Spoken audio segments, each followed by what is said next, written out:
Hello, this is Remy No Friend, and I was inspired to film a video this morning because it was my birthday yesterday. I turned 32 and I was reflecting on like the idea of like growing up and I wanted to talk about something that I realized, especially it was like since last year, but I feel like every year it just keeps solidifying. And it's this idea that when you're younger, or at least when I was younger, like I always feared growing up, like the number like 30 felt so foreign. Apart from the fact that we live in a world, in a society where it's very much like being younger that's valued, and like you kind of dismissed a little bit, especially as a woman, like you're like slowly more and more dismissed by different facets of society as you get older. So that plays a part. But there's also this idea for me that there was this idea of like being older feels foreign. It feels like I would be losing a part of myself, that I wouldn't recognize myself. I would just become this kind of like other person, like a 30-year-old when I was 15 to 20 to I don't know what, like being a 30-year-old, being a 35-year-old, a 40-year-old, like it just felt like kind of being another type of person. And that doesn't really make sense. So I've never felt like solely 25 or solely 30. I have always, when I reflect on it, I have always felt, every age that I have been, not only like the sum of it. I don't know if I'm explaining myself right. So I've always felt like how I always felt like I was who I was when I was 18, and who I was when I was 20, and who I was when I was 25 and 28. And when I really realized this, and I really like this idea really settled within me, it was a very comforting moment, because I think I realized that no matter how much I grow up, like, yeah, I am still myself. Of course, I change, I evolve, like I am not the same person that I was when I was 20, but that person is still with me. That is part of me being a 32-year-old. And that is comforting, because it's like, it feels like home, it feels like I get to be my own home, and all the things that I have been before accompany me now, for better or for worse. And to me, that's an extremely comforting idea that kind of erased this fear of growing up, at least from that perspective of feeling foreign to myself. And the video I want to make today is kind of an ode to this realization. I want to mention some things that really make me feel like myself, that remind me of myself. Some things remind me of past versions of myself. Some things, when I have a bad day and I engage with those objects or those ideas or those decks, I'm gonna talk about the decks. They bring me a sense of comfort and a reminder that even though I'm having like a really bad day or a really bad like period of time, I get to reconnect with who I really feel I am, So this is what I want to do. This is my birthday video. Okay. So here we go. Yeah, so as I have said in previous videos, I do not have like a giant collection. So of course there's gonna be a lot of repeat decks, The decks I have, I mostly like use all the time. So yeah, they will come up. They will come up every video, don't worry about it. And I have to, the first deck I have to talk about is Triomphe de la Luna, which I am cosplaying today. Very intentional, yes. The blues, the soft purples. But yes, this is a deck that really just makes me feel like deeply like myself. It's that it's that blue that makes me feel really cozy, and like held and like understood. I made a video about the color blue in this deck, and I think I want to remake it because I don't feel like I get my point across. But I have a lot of feelings about this specific color blue. Like I love purple, and I love this type of blue. And if I can have it my way, I want to wear it together all the time. But the reason why this deck just feels like home is because it's friendly, but it's also what's the word? Like it's satire, and I feel like that's a big part of my personality, that like no matter how dark my mind gets, no matter how depressed I am, you know, I have been pretty depressed in the past, this part of me just never fades. It's that like making fun of the situation, like kind of making a joke out of it and finding some levity in the absurdity of things. I'm just gonna give you a little example. Maybe this is TMI, so maybe I will cut this out, but I'll just say it just in case. I take antidepressants, and how I convinced myself to take antidepressants is because I felt so horrible that I realized, like, okay, this is why people do drugs. This is why. Of course people do drugs.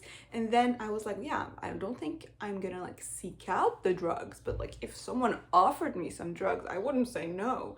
And then I realized that if I was ready to take like illicit drugs, I maybe could have just, maybe I could just take like antidepressants, right? And then that sense of absurdity like broke through my like blockages, and I feel like that's an inherent part of who I am.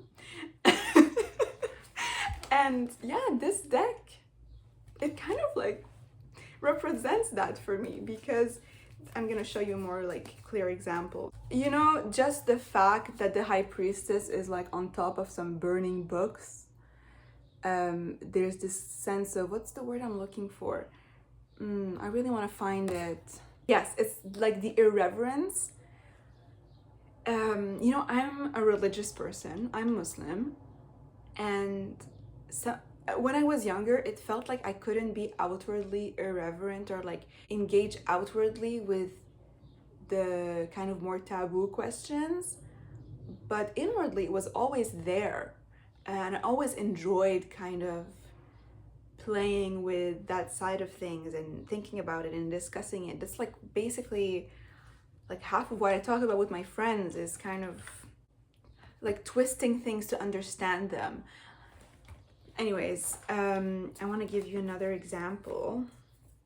Like the fact that this Knight of Coins is falling asleep over a dragon, like that is very satiric. I love it. That's how I feel like that's how my brain thinks.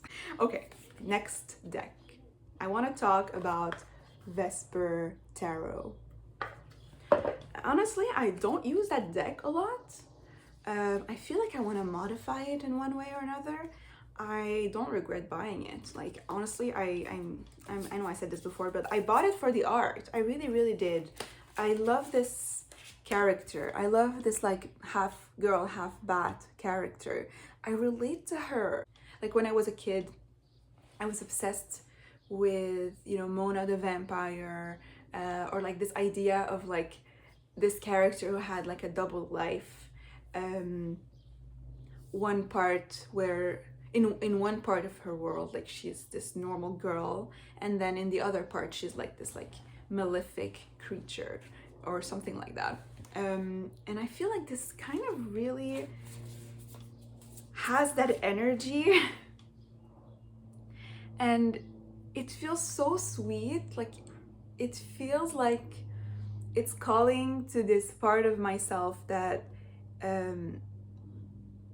was so imaginative and always trying to make up stories in my head, you know, about fantastical creatures and stuff like that. Look at the world and these cats here. I don't know. It's not. I don't think it's that deep. I just think that when I look at this deck, I think of myself when I was younger. I feel like Vespertilio, this character, is like who I would have wanted to be as a 10-year-old, you know? Like, for real. When I was thinking about these cards, I found myself kind of wishing I had some kind of like Sailor Moon kind of deck. I haven't found one like that, but I used to love Sailor Moon. I used to love like all things like mystical and like that double life kind of thing. This reminds me of that. But the thing that I loved so much about Sailor Moon was that not only did she have like this double life, in her everyday life she was this really whiny girl, like whiny and like always about to start crying, and like she just wanted ice cream, and like she wants the boys, and like she's just like the cutest. And then as this like superhero, she needs to make like real decisions, you know, and be mature and stuff. And this dichotomy, I adored it. Like I used to have, and I still have it, I might bring it in a second. So I had this pillowcase, and I have the pillowcase right here. So on one side, it's like Usagi, everyday life, you know, she's just having ice cream. She's like a normal girl enjoying her life, you know. And then on the other side, it's like the superhero Usagi, like Sailor Moon. And every single day I made my bed and I would decide what kind of day it would be. So do I place it on this side or on this side? Like, okay, today I'm not gonna be a superhero. Today I'm just gonna be a normal girl, and you know, this is how I made my decision. Like, the other thing I love about Sailor Moon is, and I relate to her, is that she's like always on the verge of like an emotional explosion. And I feel like that, like, I feel like, you know, I don't like know a lot about astrology, but like one thing I know, because people have told me, I am a Cancer, and I am like such a Cancer. I'm like homey. I'm very emotional. I'm very like, I want to keep my friends together. I want to host them. I want to like, and I feel like I'm very like up and down with my emotions, you know? So like this idea of like, I'm having a really down moment and like, I feel like miserable and like so life sucks. And then I'm like, oh, it's okay. I'm just gonna have ice cream. And I'm like, I'm so happy. Like, I'm so good. I have no idea if I'm expressing myself very well, but you know, these are things that when I think about them, like I feel like myself, and I'm like, okay, I have always been myself. It doesn't matter that I'm growing up, or like, actually that it does matter. That's the beauty of growing up, is that you're always going to be yourself and you're always going to accumulate who you are. Okay, I'm going to stop there for that. Now I want to talk about lipstick. Nothing makes me feel more like myself than some lipstick, some dark lipstick. I'm always wearing this color, like this is my color. And yeah, it's pretty simple. If I want to feel like myself, I just put on some lipstick. Play with Triomphe de la Luna. Easy. Wear some blue, wear some purple. Easy. Okay, next.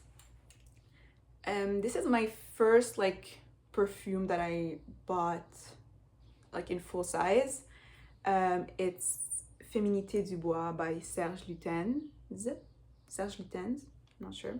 I have never felt so in love with a perfume this is interesting because it's not like it reminds me of a part of myself that I can remember.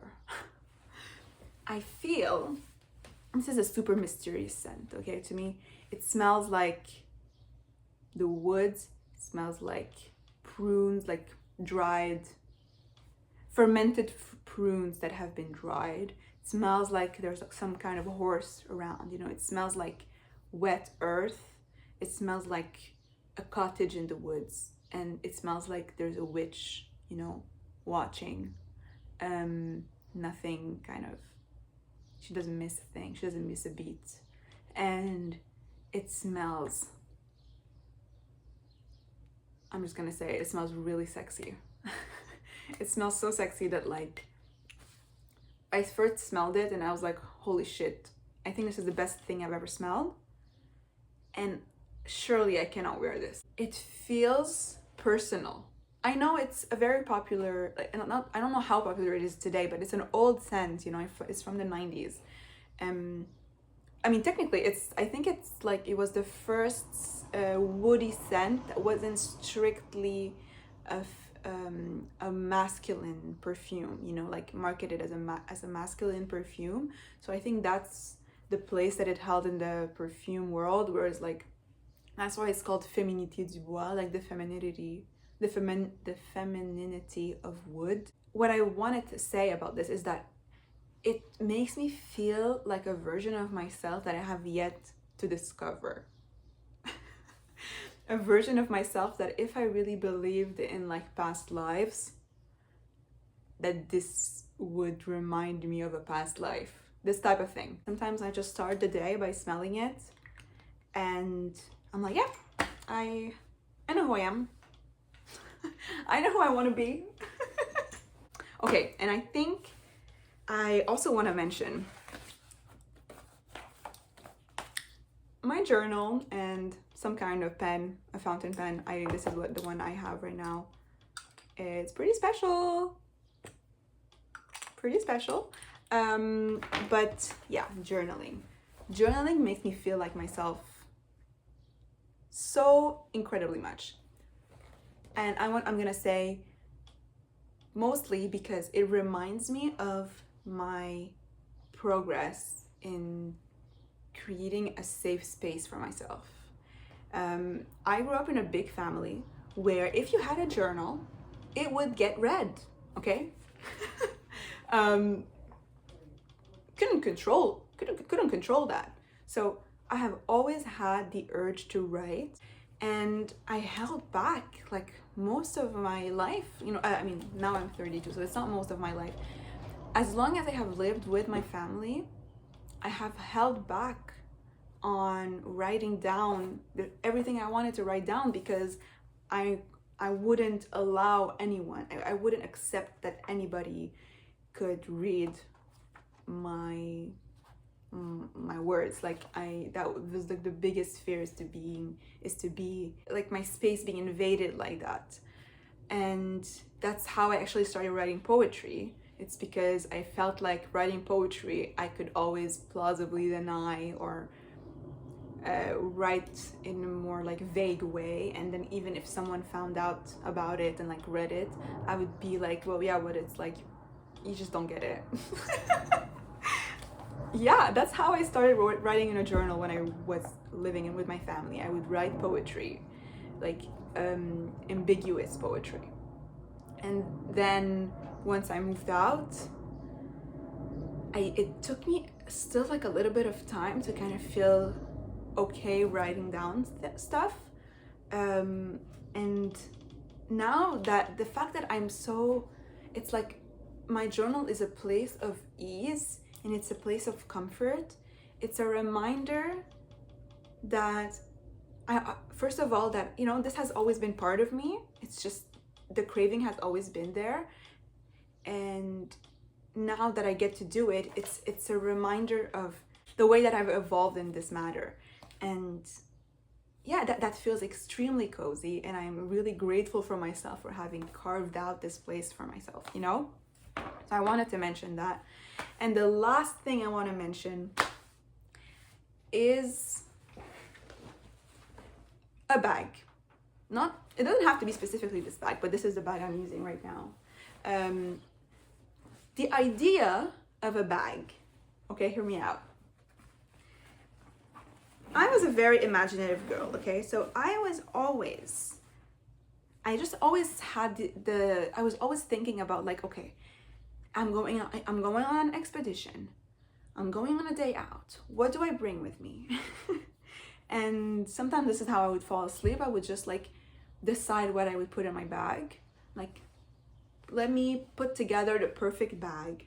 And to this day, having like the right size bag that I can wear like short, like over my shoulder, like a crossbody, and that feels like I'm carrying everything I want and everything I need. It feels so cozy. It feels so safe. I feel like I have everything that I need to feel like myself. You know, I have my tarot deck, I have my journal, I have my wallet. I have, you know, my water bottle. I have a book. It just feels like it's the epitome of like feeling at home outside of your home. And yeah, I know this bag is kind of insane. It's kind of insane. It's a woman I met in a cafe. She had like the same type of bag, and I was like, oh my god, like, girl, your bag is amazing. Where do I get something like that? And she was like, actually, I make them. She's Japanese, and she buys like vintage kimono fabric when she's in Japan, and then she makes them into bags. So every bag is a kind of like unique piece, and she showed me on her phone like what fabric she had at the moment. I didn't even think about it that long. Like, I was just like, oh, that one. Even though at the time I was like, is it too much? But no, it's kind of magic. It fits with every single outfit that I have. Her bag was a kind of a small shoulder bag, but I asked her like if she could make the strap longer, because I do not have the kind of lifestyle where I can just like do that. Like, I'm a crossbody girl, okay? Like walking everywhere and stuff and holding everything in my arms kind of girl. But yeah, let me tell you, her company is called Loop Studio, based in Montreal. Amazing. She was the best. She like made it in like a week, dropped it off at my house. I love small businesses. I love small businesses. Okay, on that note, I think that's my video. Yeah, I'm just grateful to have been able to be the age I am. I know, like, it is a privilege to grow up. It hasn't always felt like that. For most of my life, I would say that growing up has felt like a burden, felt kind of, I'm gonna say, like a curse, okay?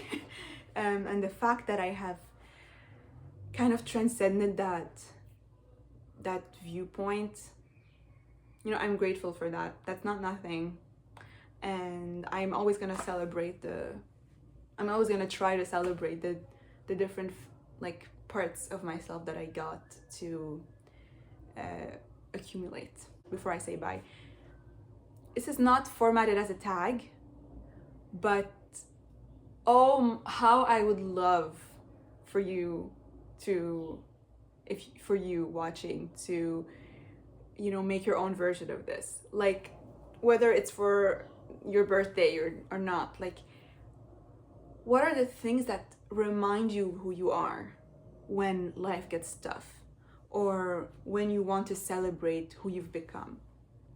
You know, whether they're decks or just things that you have around you. I really want to know. And if you do, please tag me so I can watch your video. Please. Okay. Thank you so much for watching, and I hope you have a good weekend and week. Okay, bye-bye.